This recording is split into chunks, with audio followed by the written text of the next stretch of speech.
Good evening, guys. My name is Keelan, and today we're going to be talking about inflection and concavity. This is part 2 of a 2-part series. I have to do 2 more questions, and the 2 questions I'm going to be doing is y is equal to x squared plus 7x over x cubed, and y is equal to 5 to the x minus 3x. So I've already gone over the review in part 1, so if you want to see that, I suggest you go watch part 1 first. These are some long and hard questions, so I'm actually just going to jump right in it and get started. So for our second question, we have y is equal to x squared plus 7x over x cubed. So what you want to do is first you want to take the derivative. So before we represented the derivative as f prime of x, I will be using dy dx on this example, just so you can see. They are equivalent. This one gives you a little bit more information, but that's a topic for another video. So, dy dx is equal to, this is a quotient rule. And for those of you who don't know, quotient rule is the derivative of the first function times the second function minus the derivative of the second function times the first function over the derivative of the second function squared. So this would be your first function right here, the one in the numerator. This would be your second function. You can also say denominator and numerator if you want. So dy dx is equal to the derivative of the first function, 2x plus 7, times the second function, minus the derivative of the second function, times the first function. All of this over the derivative of the second function. The second function squared. X cubed squared is x to the 6th. So we're going to just try to see if we can simplify this down a bit so we can find the inflection point. There's nothing we can take out. So we just have to multiply it out. So we're going to have 2x to the 4th plus 7x cubed minus 3x to the 4th minus 21x cubed. Let's take a look at our similar terms. Let's see here. So we have a positive 2 and a negative 3. That's giving us a negative x to the 4th. That takes care of those. We have a positive 7 and a positive 21. So that will be giving us, this is plus 21. It's 3x squared times positive 7x. So we have a positive 7 and a negative 21. That will be giving us negative 14 x cubed. We don't need to focus on the denominator right now because if you remember, when you find the critical point, you set dy over dx equal to 0. So the first thing you'd actually do is multiply by x to the 6th, and that actually just cancels off and becomes 0. So we just have to focus on this. So I see I can take out an x cubed, so let's go ahead and do that. Leave me with, I'll take out a negative x cubed. That'll leave me with x plus 14. And then you can redistribute that out to make sure it works. Negative x cubed times x to the 1st is negative x to the 4th. Negative x cubed times positive 14 is negative 14x cubed. Something I forgot to write down here, we do have a restriction on domain. X cannot be equal to 0. If x is equal to 0, that means that we have a 0 in the denominator. And a number over 0 is undefined. Well, for the purposes of this, it's undefined. So we can set both of these equal to 0. The first one we get is x is equal to 0, which is invalid, and we just explained that. So we can't actually use this one. The second one we get is x is equal to negative 14. So we actually only have one critical point, and it's x is equal to negative 14. So we only have one critical point on this one. So we need to take the second derivative, but before we do that, we should look for a more straightforward version of writing dy dx. Make things much easier. So we'd already initially simplified it down. So let's just go with the one, let's just use this. This is the numerator. So negative x to the fourth minus 14x cubed. All of this over x to the sixth. Let's use this to go find our second derivative. So the notation that you actually use for writing the second derivative, it's the derivative squared of y with respect to x, with respect to the second derivative of x. That's actually how you write the notation for it. This is another quotient rule. So derivative of the first function, negative 4 x to the third minus 14 times 3. Can't use a calculator, so I'll just do the math off to the side. 4x cubed minus 42x squared times x to the sixth minus 6x to the fifth times the original, the numerator, which is negative x to the fourth minus 14x to the third. All of this over the denominator squared, x to the sixth squared is x to the 12th. Let's go ahead and copy this over to the other side. The derivative squared, the second derivative of y with respect to x, the second derivative of y with respect to the second derivative of x is equal to, I'll use some brackets. So we have x to the sixth times negative 4x cubed minus 42x squared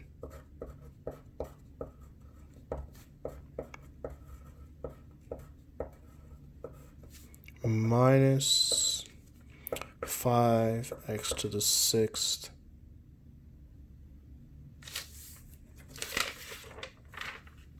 six x to the fifth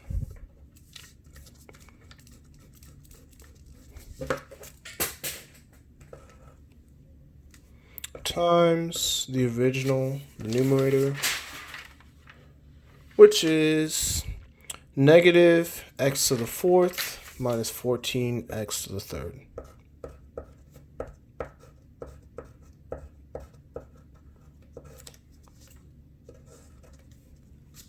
All this is over x to the 12th. Can double check to make sure I wrote that down right. X to the 6th times negative 4x to the third minus 42x squared minus 6x to the 5th minus x to the 4th minus 14. Okay, so I wrote that down right. So what you want to do next is you want to see, on the first derivative, we couldn't take anything out, but if you notice, we can actually take x to the fifth out of both of them, and I'm actually going to do that because I want to make this a little bit easier on me. So I'll go ahead and rewrite that, taking out an x to the fifth. So we'll have on the outside x to the fifth. On the inside, we will have x times negative 4 x cubed minus 42x squared minus 6 times negative x to the fourth minus 14x cubed. And then all of this is over x to the 12th. So the beauty of taking out that x to the fifth is that actually cancels off the denominator a bit. So now the denominator is just x to the 7th. So we can rewrite that as, I'm also going to multiply these out as well to save space. So negative 4x to the fourth, distributing out the x, minus 42x cubed minus negative 6x to the fourth minus, and then 6 times 14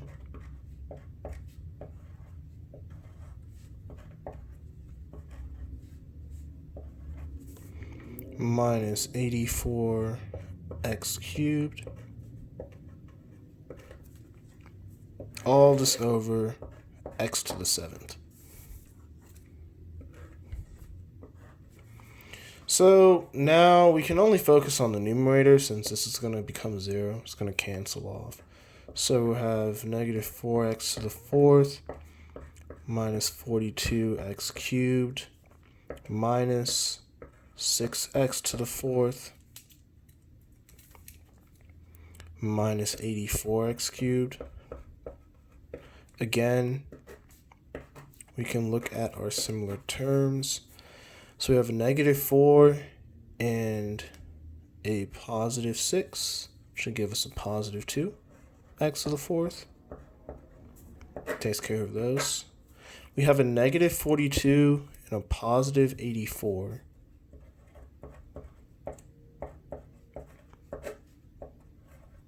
Which will give us a positive 42. X cubed. Let's pull out x cubed. Let's pull out a 2x cubed. So that'll leave me with x plus 21. And set them equal to 0. So again, we'll get an inflection point that's equal to 0. Still invalid because of our restriction on domain, so we can't use that. We'll get another inflection point of x is equal to negative 21, which we can use. So that's the math for it. Now we can go ahead and start graphing them. So let's grab some graph paper. So this is a rational function. It's also another part why I chose this. So graphing this is actually a little bit more, it involves a bit more. So let me first start by taking an x out of the numerator. So it's going to leave me with x times x plus 7 over x cubed. This is equal to x plus 7 over x squared. Now you might have heard before in class, if you try these before, when you're trying to see if it's an odd or even function, you can just take the highest degree term and you can actually just find it that way. You can't do that on this question because we have in the numerator a linear expression.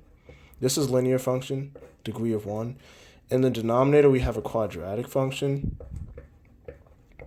So if you try to do that, you'll have an x over x squared, which would be 1 over x, which you think would be positive, so you think that's positive, odd, algebraic decay. It's actually not, it's actually neither. So to show why it's neither, if it's even,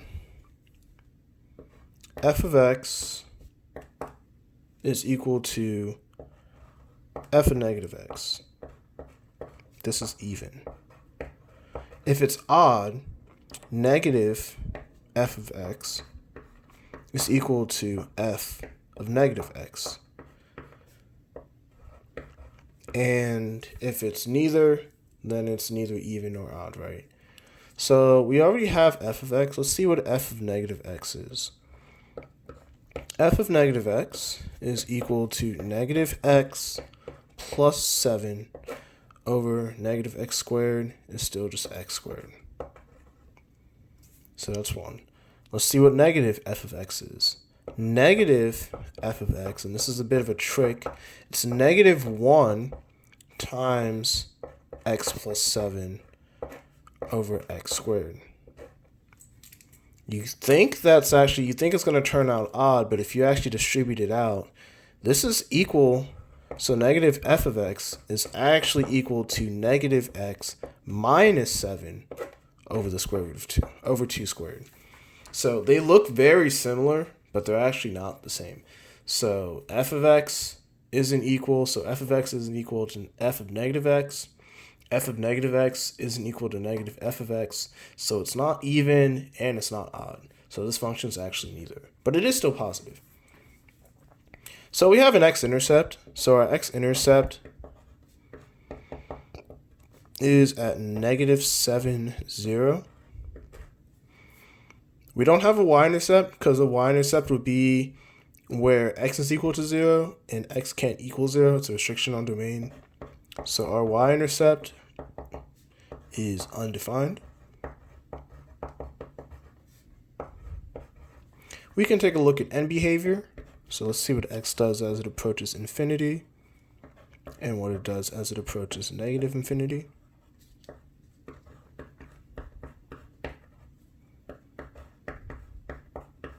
So as x approaches a very large number, we'll have a large number over an even larger number, which means that this overall number will actually be smaller. So as these numbers get larger, f of x will actually approach 0. And if you're wondering why, if you had something like 1,000 over 1,000,000, the number would get smaller and smaller. So that's why. Let's take a look at negative infinity. We'd have a negative number over an even bigger positive number. So this is also still going to approach 0 because if you think about it, it's still going to get smaller and smaller. There is the negative. So these are both approaching 0, but the difference is because this one came out in completely positive, this approaches 0 from above the x-axis. And this one, if you remember, it's -0. Now, I know, 0, -0, you think it's all the same. This negative doesn't have importance in the sense that they're completely different numbers. This negative just means that it approaches 0 from below the x-axis. Because remember, it is still a negative number. That's going to become important a little bit later. So let's go ahead and do our vertical asymptotes. Vertical asymptote, we only have one. It's at x equals 0. Our horizontal asymptote, one of the rules, the degree of the denominator is larger than the degree in the numerator. So our horizontal asymptote is at y equals 0. Now, if you're worried because you see our horizontal asymptote at y equals 0, and I just said we have an x-intercept at -7, 0, these horizontal asymptotes, they only apply at infinity. We commonly draw it through the entire function, but that's not actually accurate. These only really apply at positive infinity and negative infinity. So with all of that information, let's go ahead and sketch our graph. Another rough sketch, not to scale. We have an x-intercept. We have a vertical asymptote here. And then all the way off to these ends, we have our horizontal asymptote. So somewhere over here, we have our horizontal asymptote at y is equal to 0. And somewhere all the way over here, we have another horizontal. It's the same horizontal asymptote at y equals 0. These numbers, in case you're wondering, this is negative infinity as it be represented on the graph, and this is positive infinity. To give you an idea, that's why I say this graph isn't to scale. Like, this is how large the gap would be between the numbers. So we know that, oh yeah, let's also get one more piece of information. Let's see what it does as it approaches 0. 0 from the right and 0 from the left. So as x approaches 0 from, let's do from the right. So you want to see what x is doing as it comes in from this side. So if we had, let's say, 0.1. If we had 0.1 over 0.1, so 0.1 squared would come out to an even smaller number over, and then this would be an even bigger number. So actually what ends up happening is you end up with an even bigger number. So this will approach positive infinity. See, it approaches 0 from the left. So if it's approaching from the left, you have a negative number plus a really big number. So if it's 0.1 again, it's negative 0.1 plus 7, so that's a positive number. And then it's negative 0.1 squared, which is still a really small positive number, so this also approaches positive infinity. And that's how it approaches 0. So with that, we can actually draw a graph. So this starts all the way up here from approaching 0 and then goes out. So it goes from positive infinity and it starts to approach 0.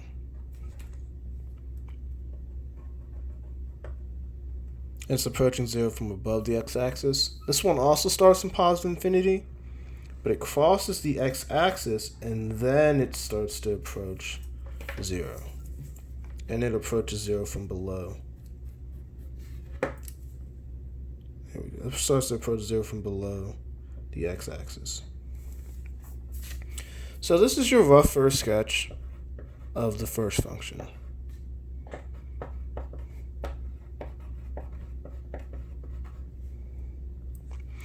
Looks like this is going to be a 3-part series instead of a 2-part series because of how long these questions are. And this is negative 7, 0. So next, we're going to graph the second derivative. So we know that, the first derivative. We know dy dx is equal to negative x to the fourth minus 14x to the third all over x to the sixth. So the first thing I'm going to do is take out an x to the third, a negative x to the third. That will give me x minus 14 over x to the sixth. That will cancel off nicely, and that will just leave me with negative x minus 14 over x cubed. You can set the numerator equal to 0 to solve for the x-intercept. We've already done that, so you would have divided out the negative 1, so that wouldn't matter, because 0 over negative 1 is still 0. So our x-intercept is going to be 14.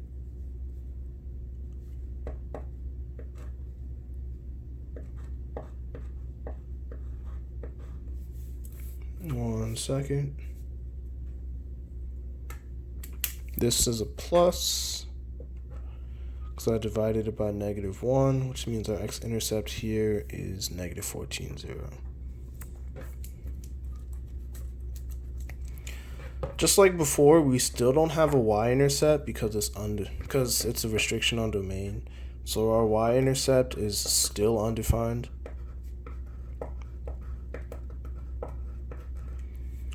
And we can immediately go into our horizontal asymptote again. So our horizontal asymptote, degree of the denominator is still larger than degree in the numerator. So our horizontal asymptote is at y equals 0. Vertical asymptote, we set the denominator equal to 0, so our vertical asymptote is at x equals 0. And then we have one x-intercept. So let's take a look at the behavior as it approaches positive infinity, negative infinity, 0 from the right, and 0 from the left. And with all of that information, we should have enough to sketch our graph. So as x approaches a very large number here, we have a very large number which will come out a very large positive number plus a very small positive number. That would be a very large positive number times negative 1, which makes all this a very large negative number, over that positive number cubed, which would be a very, very big positive number. But if you remember, it's still a big negative number over an even bigger positive number, so this actually still approaches 0. Now it's negative, so it approaches 0 from below the x-axis.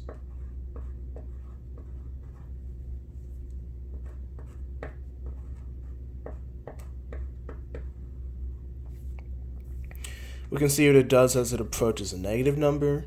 So As it approaches a very large negative number, this all comes out negative. So negative times a negative is positive, and then positive over negative is still negative. So this also approaches 0 from below the x-axis.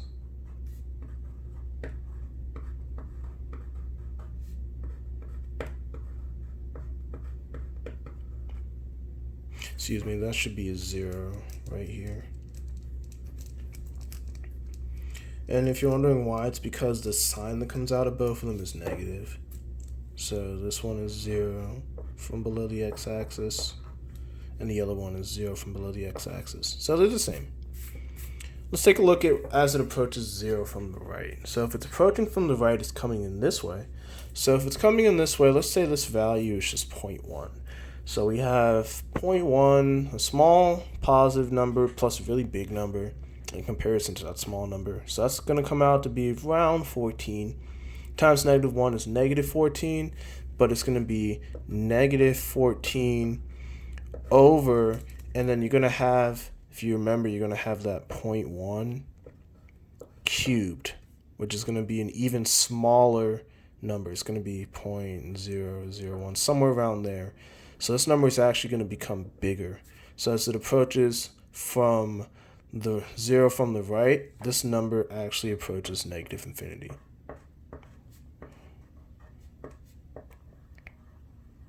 Now we can look and see what it does with 0 from the left. So approaching from the left is coming in this way.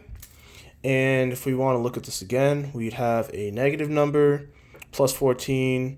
Doesn't really change much. It's still roughly about 14 times a negative number. So that becomes negative 14 again. And then it's negative 14 over, and then you have this number cubed. So this is another negative number, so it's going to be like negative 0.001. This comes out to a very big positive number, and this one came out to a very big negative number. So this will actually approach positive infinity. With all of that, we can go ahead and sketch our graph.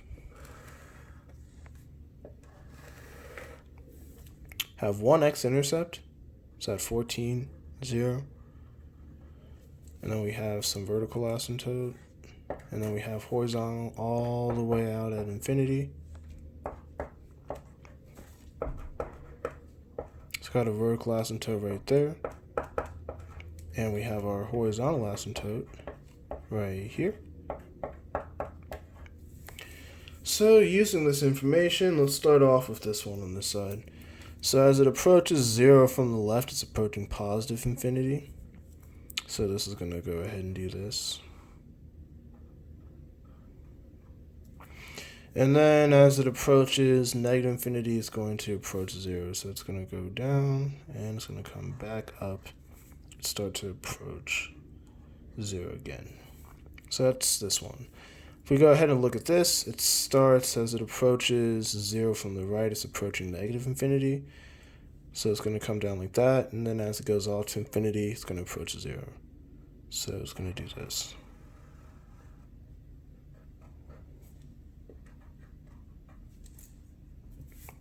I think I can make this part right here a little bit cleaner for you guys, so let me go ahead and try that.